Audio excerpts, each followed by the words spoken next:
ब्रेकनंतर बुलेटिनमध्ये तुम्हा सगळ्यांचं पुन्हा एकदा स्वागत। पुन्हा एकदा बातम्यांचा वेगवान आढावा सुरू ठेवूयात। महाराष्ट्र लाईव्ह। स्थानिक स्वराज्य संस्थांच्या निवडणुका तोंडावरती असताना पुण्यामध्ये महायुतीमध्येच अंतर्गत राडा बघायला मिळतोय। पुण्यामधल्या शनिवार वाड्यामध्ये नमाज पठण केल्याचा व्हिडिओ व्हायरल झाल्याच्या नंतर भाजपच्या खासदार मेधा कुलकर्णी यांनी काल त्या ठिकाणी जाऊन आंदोलन केलं। मात्र कालच्या आंदोलनाला आता महायुतीमधूनच विरोध होऊ लागलाय। अजित पवारांच्या राष्ट्रवादीच्या नेत्या रुपाली ठोंबरे पाटील यांनी आज शनिवार वाड्यामध्ये जाऊन मेधा कुलकर्णी यांच्या विरोधामध्ये आंदोलन केलंय। तसंच कुलकर्णी यांच्यावरती काही गंभीर आरोप केले। मेधा कुलकर्णी जातीय सलोखा बिघडवण्याचं काम करतायत, त्यांच्यावरती गुन्हा दाखल करावा अशी मागणी देखील रुपाली ठोंबरे पाटील यांनी केली आहे। मेधा कुलकर्णी सातत्याने वाड्यामध्ये भगवा रंग, हिरवा रंग या सगळ्या गोष्टी करतायत। मी भाजपला सांगेल की या खासदार त्यांना तुम्ही आवरा आणि पोलीस प्रशासनाला सांगेल की खासदार जरी असल्या तरी हिंदू मुस्लिम मध्ये तेढ निर्माण करणाऱ्या, सामाजिक परिस्थिती खराब करणाऱ्या या मेधा कुलकर्णी ताईंवर तातडीने गुन्हे दाखल झाले पाहिजेत। पुण्यामधल्या आंदोलनाच्या दरम्यान रुपाली ठोंबरे पाटील यांना भोवळ देखील आली, त्यामुळे पुण्यामध्ये आंदोलन सध्या स्थगित करण्यात आलंय। पुण्यातल्या शनिवार वाड्यामध्ये मेधा कुलकर्णी यांच्या विरोधात त्यांचं आंदोलन सुरू होतं। शनिवार वाड्यामध्ये असणाऱ्या कबरीच्या बाहेर पोलिसांनी बंदोबस्त वाढवलाय। हिंदू संघटनांनी आणि भाजपच्या खासदार मेधा कुलकर्णी यांनी काल या कबरीच्या विरोधामध्ये आंदोलन केलं होतं। शनिवार वाड्यामध्ये काही मुस्लिम महिलांनी नमाज पठण केल्याच्या नंतर आंदोलन करण्यात आलं, त्यामुळे कुठलाही अनुचित प्रकार घडू नये आणि कायदा सुव्यवस्थेचा प्रश्न देखील निर्माण होऊ नये म्हणून पोलिसांनी बंदोबस्त वाढवलाय। हिंदू संघटनांकडून ही कबर हटवण्यासाठी आता 8 दिवसांचा अल्टिमेटम देण्यात आला। शनिवार वाड्यामध्ये ज्या ठिकाणी नमाज पठण झालं तिथे खासदार मेधा कुलकर्णी यांच्यासह हिंदुत्ववादी कार्यकर्त्यांनी गोमूत्र शिंपडलं आणि शुद्धीकरण केलं। यावरून आता त्यांच्यावरती टीका देखील केली जाते। आपणच सरकार आहोत अशा थाटामध्ये कोणीही वागू नये असा टोला विधान परिषदेच्या उपसभापती नीलम गोऱ्हे यांनी लगावला।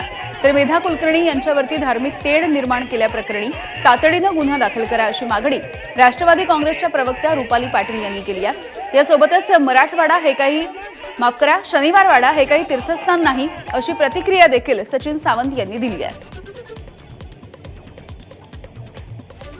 शनिवार वाडा ही पुरातत्व विभागाने संरक्षित केलेली वास्तू आहे। त्याच्यामध्ये काय करायचं काय नाही याचे ठराविक असे नियम आहेत, त्या नियमांचं पालन झालं पाहिजे। एक दुसरं, ते नियम जर का मोडले गेलेले असतील तर त्याच्यासाठी आजही राज्य सरकारचे पोलीस आयुक्त त्याचबरोबर जिल्हाधिकारी हे अस्तित्वात आहेत। अशा वेळेला कोणीही स्वतः आम्हीच सरकार असल्याच्या थाटात वागू नये। मेधा कुलकर्णी सातत्याने वाड्यामध्ये भगवा रंग, हिरवा रंग या सगळ्या गोष्टी करतायत। मी भाजपला सांगेल की या खासदार त्यांना तुम्ही आवरा आणि पोलीस प्रशासनाला सांगेल की खासदार जरी असल्या तरी हिंदू मुस्लिम मध्ये तेढ निर्माण करणाऱ्या, सामाजिक परिस्थिती खराब करणाऱ्या या मेधा कुलकर्णी ताईंवर तातडीने गुन्हे दाखल झाले पाहिजेत। भारतीय जनता पक्षाचे नेता मेधा कुलकर्णी यांच्या नेतृत्वाखाली काही भारतीय जनता पक्षाचे कार्यकर्ते व हिंदुत्ववादी संघटनांनी तिथे जाऊन गोमूत्र शिंपडले। आता हे पाहून आमच्या कपाळावरती हात मारून घेण्याची वेळ आली। शनिवार वाडा म्हणजे यांना काही तीर्थस्थान देवस्थान वाटलं का? या शनिवार वाड्यामध्ये मस्तानीचा बराच काळ वावर राहिलेला आहे। खासदार मेधा कुलकर्णी, नमाज पठणाने तुमच्या धार्मिक भावना दुखावल्या, मग शनिवार वाड्यामध्ये मस्तानी दरवाजा आहे त्यामुळे तुमच्या धार्मिक भावना दुखावत नाहीत का? रिपब्लिकन पार्टी ऑफ इंडियाचे राष्ट्रीय अध्यक्ष सचिन खरात यांनी खासदार मेधा कुलकर्णींना सवाल विचारलाय। तर बाजीराव आणि मस्तानी यांना शमशेर नावाचा मुलगा होता, जर तुम्हाला बाजीराव चालतात तर शमशेर बद्दल तुमचं मत नेमकं काय असा सवाल देखील त्यांनी विचारलाय। इथे ते सतत हिंदू मुसलमान वाद करताना दिसत आहेत। त्यांना माझा प्रश्न आहे की शनिवारवाड्यामध्ये मस्तानी दरवाजा आहे, खरंच तुमच्या नमाज पठणामुळे धार्मिक भावना दुखावल्या असतील तर शनिवारवाड्यामध्ये मस्तानी दरवाजा आहे त्यामुळे तुमच्या धार्मिक भावना दुखवत नाहीत का?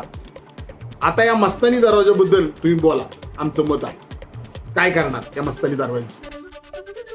राज्याचे उपमुख्यमंत्री एकनाथ शिंदे यांनी ठाकरे बंधूंच्या युतीच्या चर्चांवरून कोपरखळी मारली आहे। पूर्वी भाऊबंदकी हे नाटक गाजलं होतं, मात्र आता राज्यामध्ये मनोमिलन हे नाटक सुरू आहे असं शिंदेंनी म्हटलंय। अंबरनाथच्या नाट्यगृहाच्या लोकार्पणाच्या सोहळ्याच्या वेळेला शिंदेंनी हे वक्तव्य केलं, ज्यामुळे हशा पिकला। अशोक मामांचं एक नाटक खूप भारी होतं. त्या नाटकाचं नाव होतं सारखं छातीत दुखतंय. होतं ना, सारखं छातीत दुखतंय. मामांना मी सांगू इच्छितो, शिवसेनेचं यश पाहून काही लोकांच्या सारखं पोटात दुखतंय आणि आम्ही त्यांच्यासाठी गमतीचा भाग आहे म्हणून बोलतो. मी असं काय कोणावर टीका करत नाही. मी आरोपाला कामाने उत्तर देतो, आरोपाला आरोपाने देतच नाही. तर भाऊबंदकी या नाटकाचे लेखक नेमके कोण होते हे एकनाथ शिंदेंना विचारा, अशी प्रतिक्रिया ठाकरेंच्या शिवसेनेचे खासदार संजय राऊत यांनी दिली आहे. तर भाऊबंदकी मिटवायची असेल तर राज ठाकरे यांच्याकडे शिवसेनेचं नेतृत्व द्या, असं आव्हान आता नवनाथ बन यांनी दिलंय. एकनाथ शिंदेंचं वाचन वाढलेलं दिसतं. त्यांना मराठी वाचता येतं असं दिसतं. त्यांना जाऊन माझा प्रश्न विचारा आत्ता लगेच, भाऊबंदकी नाटकाचे लेखक कोण आहेत? भाऊबंदकी आहे तोपर्यंत हे राज्य आपलं एकत्र आलं पाहिजे, मराठी लोकांनी, देशातल्या लोकांनी. तेव्हा भाऊबंदकीचा जो संदेश आहे तो संदेश बिंदानं अस्वस्थ करतो. आता या राज्यावरती एकीचा सूर्य उगवला, महाराष्ट्रावर शिवशाहीचा सूर्य उगवतो आहे. भाऊबंदकी नाटकाचं महत्त्व तेच आहे. कृष्णाजी, प्रभाकर, खाडीलकरांनी तेच तर सांगितलेलं आहे. संजय राऊत यांना भाऊबंदकी मिटवायचीच असेल तर या निमित्ताने एक चांगली संधी चालून आली आहे. त्यांनी राज ठाकरे यांच्याकडे शिवसेनेचं पक्षप्रमुख पद द्यावं आणि ही भाऊबंदकी कायमची मिटवून द्यावी. 20 वर्षानंतर मनसैनिक शिवसेना भवनामध्ये आले. 20 वर्षापूर्वी तुम्ही राज ठाकरे यांना बाजूला केलं होतं.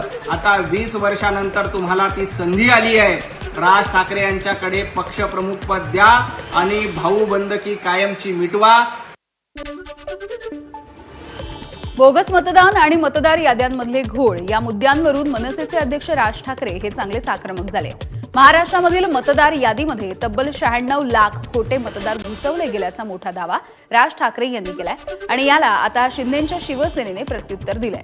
96 लाख खोटे मतदार आहेत तर याचे पुरावे देखील द्या, निवडणूक आयोग यावरती कारवाई करेल, असं शंभूराज देसाईंनी म्हटलं. तसंच राऊत यांनी खासदारकीचा राजीनामा देऊन भांडूपच्या वॉर्डामधून पालिका निवडणूक लढवून दाखवावी आणि निवडून येऊन दाखवावं, असं आव्हान देखील देसाई यांनी दिलेलं आहे. विधानसभेला तर होते भरलेले, त्याच्यानंतर जवळपास 96 लाख खोटे मतदार महाराष्ट्राच्या यादीत भरलेत. मुंबईमध्ये असेच 8, 8.5 लाख, 10 लाख, ठाण्यामध्ये असेच 8, 8.5 लाख, पुण्यामध्ये भरलेत, नाशिकमध्ये भरले, प्रत्येक शहरांमध्ये, प्रत्येक गावागावामध्ये भरलेले आहेत. 96 लाख खोटे मतदार महाराष्ट्रामध्ये समावेश केले तर बघा, त्याला काहीतरी एव्हिडन्स दिला पाहिजे. चुकीचं असेल तर निवडणूक आयोग कारवाई करेल, नसेल चुकीचं तर नाही करणार. संजय राऊतांना म्हणून तू खासदारकीचा राजीनामा दे आणि भांडूपच्या महानगरपालिकेच्या वॉर्डातनं नगरपालिकेला निवडून येऊन दाखव आणि मग आमच्या ठिकाणी होणार का काय त्याचा विचार कर. धाराशिवच्या परंडा नगर परिषदेमध्ये एकाच घराच्या पत्त्यावरती 37 मतदारांची नोंद झाली आहे. विशेष म्हणजे हे मतदार वेगवेगळ्या जाती धर्माचे समूहाचे आहेत. हिंदू, मुस्लिम, दलित, माळी, ब्राह्मण जातीच्या लोकांचा समावेश आहे. यामध्ये उत्तर प्रदेशामधून आलेल्या 5 मजुरांचा देखील समावेश असल्याचा आरोप सामाजिक कार्यकर्ते अरबाज पठाण यांनी केलाय. शिवसेना शिंदे गटाच्या माजी नगरसेवकाचं हे घर असल्याचा आरोप देखील होतोय. या प्रकरणी नगर परिषद प्रशासनाकडे लेखी तक्रार करण्यात आली असून याची चौकशी देखील करण्याची मागणी होती आहे. घर क्रमांक 4 मध्ये हे घर क्रमांक अस्तित्वात आहे. ह्या घर क्रमांकामध्ये दलित, मुस्लिम, ब्राह्मण, माळी, सहगुरुद्वारे, पठाण, शेख एका घरात 40 लोक राहतात. विशेषतः करून उत्तर प्रदेशमधील कश्यप, चौधरी हा 5 लोक आहेत. या जगण्यासाठी परंडा येथे आलेले आहेत. विशेष करून यांचे परंडा मतदारसंघ यादीमध्ये नावे आहेत. याची तक्रार आम्ही नगर परिषद परंडा येथे दिलेली आहे. आजही महाराष्ट्रामधल्या मतदार याद्यांमध्ये तब्बल 1 कोटी बोगस मतदार आहेत, असा दावा ठाकरेंच्या शिवसेनेचे खासदार संजय राऊतांनी केलाय. विधानसभा निवडणुकीच्या नंतर मुंबईमध्ये 4 दिवसात 6.5 लाख मतदार वाढवले गेले, असा देखील त्यांचा आरोप आहे. त्यामुळे देशाचं लक्ष वेधण्यासाठी 1 नोव्हेंबर रोजी निवडणूक आयोगावरती मोर्चा काढला जातोय, अशी माहिती त्यांनी दिली आहे. 96 लाख म्हणजे मी ज्याला आपण राऊंड फिगर म्हणतो ते 1 कोटी. 1 कोटी मतदार बोगस असणं म्हणजे निवडणुकीचा निकाल पूर्ण या बोगस मतदारांच्या हातामध्ये आहे. विधानसभा निवडणुकीनंतर मुंबईमध्ये 4 दिवसामध्ये 6.5 लाख मतदार वाढवले गेले. 6.5 लाख. मतदार बोगस नाहीत तर तुमचे आरोप बोगस आहेत असं प्रत्युत्तर भाजपचे माध्यम प्रमुख नवनाथ बन यांनी दिलं. तसंच 1 नोव्हेंबरचा मोर्चा जनतेची माफी मागण्यासाठी काढा असं आव्हान देखील त्यांनी दिलंय. पगारी नेते संजय राऊत यांना मला सांगायचंय, मतदार बोगस नाहीत तर तुमचे आरोप बोगस आहेत. तुम्ही जनतेचा अपमान करतायत. त्यामुळं 1 नोव्हेंबरला मोर्चा काढायचा असेल तर जनतेची माफी मागण्यासाठी मोर्चा काढा, कारण तुम्ही मतदारांना बोगस म्हणून त्यांचा अपमान करतायत. बीडमध्ये आगामी स्थानिक स्वराज्य संस्थांच्या निवडणुका मुंडे बंधू आणि भगिनी एकत्र लढणार असल्याची चर्चा सध्या होतीये. खुद्द धनंजय मुंडे यांनी तसे संकेतही दिले. पंकजाताईंबरोबर एकदा चर्चा झाली आहे. अंतिम चर्चा अद्यापही बाकी असल्याचं धनंजय मुंडेंनी म्हटलंय. भाजप आणि राष्ट्रवादी एकत्र लढतील अशी खात्री असल्याचं देखील मुंडे म्हणाले. मुंडे बहीण भाऊ हे लोकसभा आणि त्यानंतर विधानसभा निवडणुकीमध्ये एकत्र दिसले होते. स्थानिक स्वराज्य संस्थांच्या निवडणुकांमध्ये देखील एकत्र आल्यास विरोधकांना कडवी झुंज द्यावी लागेल. माझी आणि ताईंची आता महायुतीचं सरकार एकत्र आहे. याबाबत एकदा चर्चा झालेली आहे आणि मला खात्री आहे, मला विश्वास आहे. जेवढं बदनाम करण्याचा प्रयत्न केला त्याच्यापेक्षा जास्त परमेश्वरानं लोकप्रिय केलं. मन साफ असेल तर नियती सुद्धा आपल्या सोबत राहते असं म्हणत राष्ट्रवादीचे आमदार धनंजय मुंडे यांनी विरोधकांवरती निशाणा साधला. ते परळी तालुक्यामधल्या बोधेगाव इथे आयोजित केलेल्या कार्यक्रमाच्या दरम्यान बोलत होते. कधी कधी काही गोष्टी काही जण एखाद्याचं वाईट करतात. आपली जर साफ मन असेल नियती सुद्धा आपल्या सोबत राहते. मी हे कायम म्हणतो. जेवढं न बोलता परमेश्वराने लोक मंत्री नसतात. भाजपचे आमदार गोपीचंद पडळकर यांनी आमदार जयंत पाटील यांच्यावरती पुन्हा एकदा निशाणा साधलेला आहे. जयंत पाटील यांच्या नेतृत्वाखाली असणाऱ्या जतमधल्या राजारामबापू पाटील साखर कारखान्याचा धुराडा हा यंदा पेटू देणार नाही असा इशारा गोपीचंद पडळकर यांनी दिलाय. जतमधला साखर कारखाना हा सभासदांचा असून तो त्यांना परत मिळवून देण्यासाठी मोठा संघर्ष करू असंही त्यांनी म्हटलेलं आहे. प्रसंगी कायदेशीर आणि रस्त्यावरची लढाई देखील करू असं पडळकरांनी स्पष्ट केलंय. कारखाना ढापला असून तो सभासदांच्या मालकीचा झाला पाहिजे अशी भूमिका देखील यंदा त्यांनी मांडली आहे. यंदा राजारामबापू साखर कारखाना सुरू होऊ देणार नाही असा इशारा देऊन जयंत पाटील यांची कोंडी करण्याची भूमिका त्यांनी घेतली आहे. आता यांनी सगळ्यांनी एकत्रित येण्यापूर्वी माझी त्यांना विनंती एक आहे की तुम्ही आता जतच्या सगळ्या विषयावरती एकत्रित येत आहे तर माझा जतचा कारखाना सभासदांना देऊन टाका ना. तुम्हाला जतची इतकी चिंता आहे, जतची इतकी काळजी आहे, नाहीतर मी तर धुराड पेटवून देणार नाही. मोठा संघर्ष करायची माझी तयारी आहे. आंदोलन कशाला करायला लागते. मी एकटा गेलो तिथं बाद झालं. आपल्या आक्रमक शैलीसाठी ओळखल्या जाणाऱ्या बच्चू कडूंनी केलेलं वक्तव्य सध्या वादाचा विषय ठरलाय. शेतकऱ्यांनी आत्महत्या करण्यापेक्षा एखाद्या आमदारालाच कापा असं बच्चू कडू म्हणाले.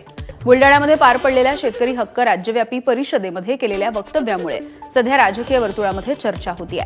यासोबतच संभाजी महाराजांच्या हत्येबाबत बच्चू कडू यांनी केलेल्या वक्तव्याचे देखील पडसाद उमटण्याची चिन्ह आहेत. एवढे शांत रे, आत्महत्या करून लावलं. अरे तू मरापेक्षा एखाद्याला मारून टाक ना. एखादा आमदार जरी कापला ना, आम्हीच सांगतो आत्महत्या करायची वेळच येणार नाही. पण हे जातं मरतंय. आणि यानंतर बुलेटिनमध्ये छोटासा ब्रेक. बघत रहा एबीपी माझा.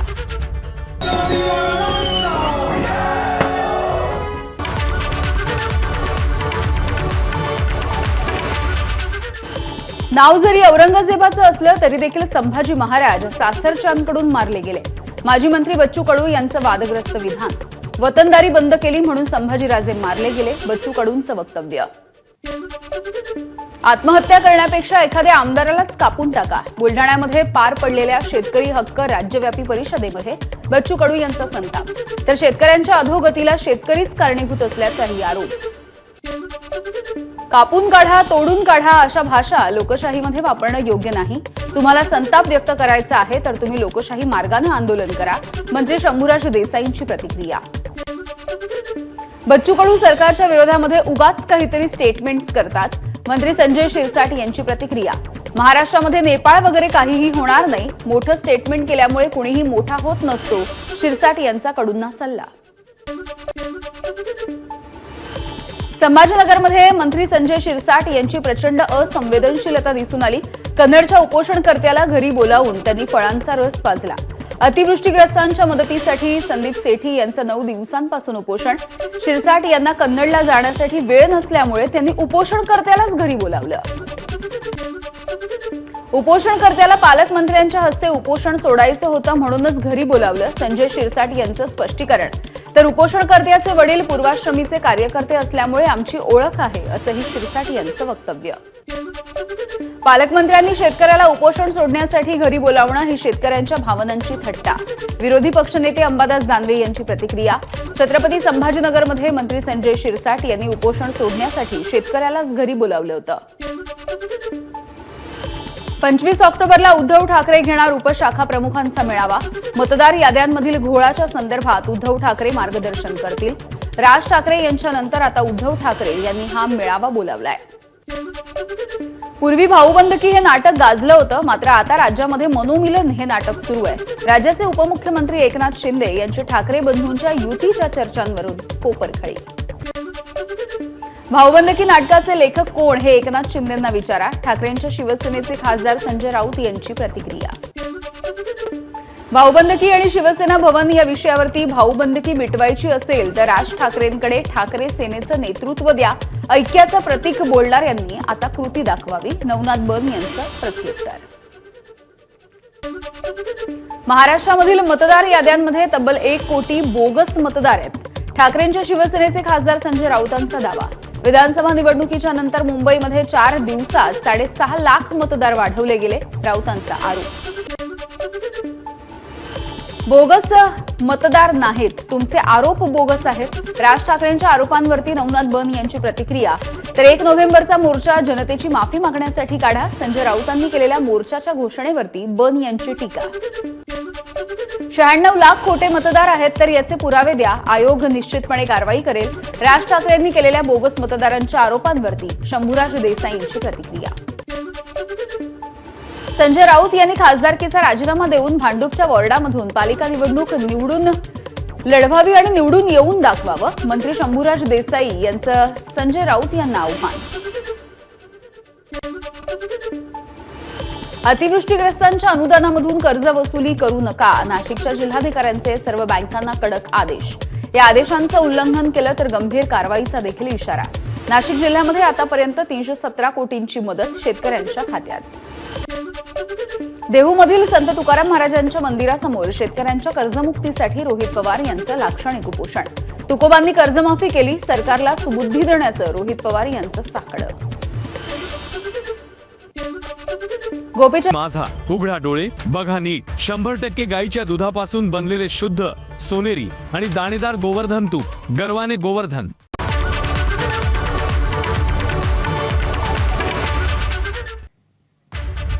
बुलेटिनमध्ये पुन्हा एकदा स्वागत. काही महत्त्वाच्या बातम्यांचा वेगवान आढावा.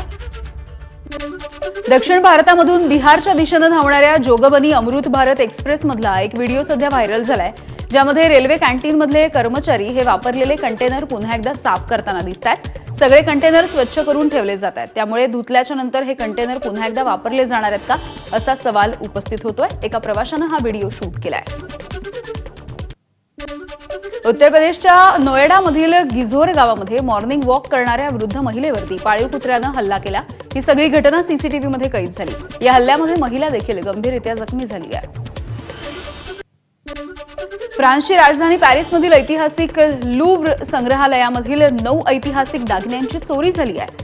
चोर बास्केट लिफ्ट वापरून संग्रहालयामध्ये शिरले आणि त्यांनी अवघ्या 7 मिनिटांमध्ये ही अमूल्य दागिने जे होते ते सगळे चोरले आणि यानंतर मोटरसायकलवरून ते पळून गेले. चोरीला गेलेल्या दागिन्यांपैकी नेपोलियन आणि महाराणी संग्रहामधील एक दागिना नंतर संग्रहालयाच्या बाहेर सापडला, अशी माहिती अधिकाऱ्यांनी दिली. चीनमधल्या हुबेई प्रांतामध्ये झालेल्या भूस्खलनामुळे सगळीकडे सध्या भीतीचं वातावरण पसरलंय. भूस्खलनामध्ये एका इमारतीचं देखील नुकसान झालं. इतर अनेक इमारतींचं देखील नुकसान झालंय. सुदैवाने अपघातामध्ये कोणीही जखमी झालं नाहीये. ब्राझीलच्या रिबेराओ प्रेटो इथे वादळानं कहर केलाय. वादळामुळे घरावरील छत देखील उडून गेलं.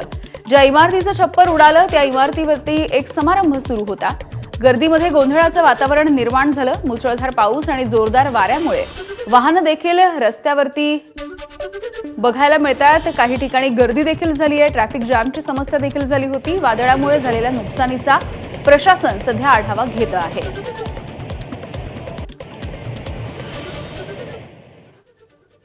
आणि या सगळ्या महत्त्वाच्या अपडेट्स नंतर या बुलेटिनमध्ये वेळ झाली इथेच थांबण्याची. पुढचे अपडेट्स अमोल सोबत बघत रहा एबीपी माझा.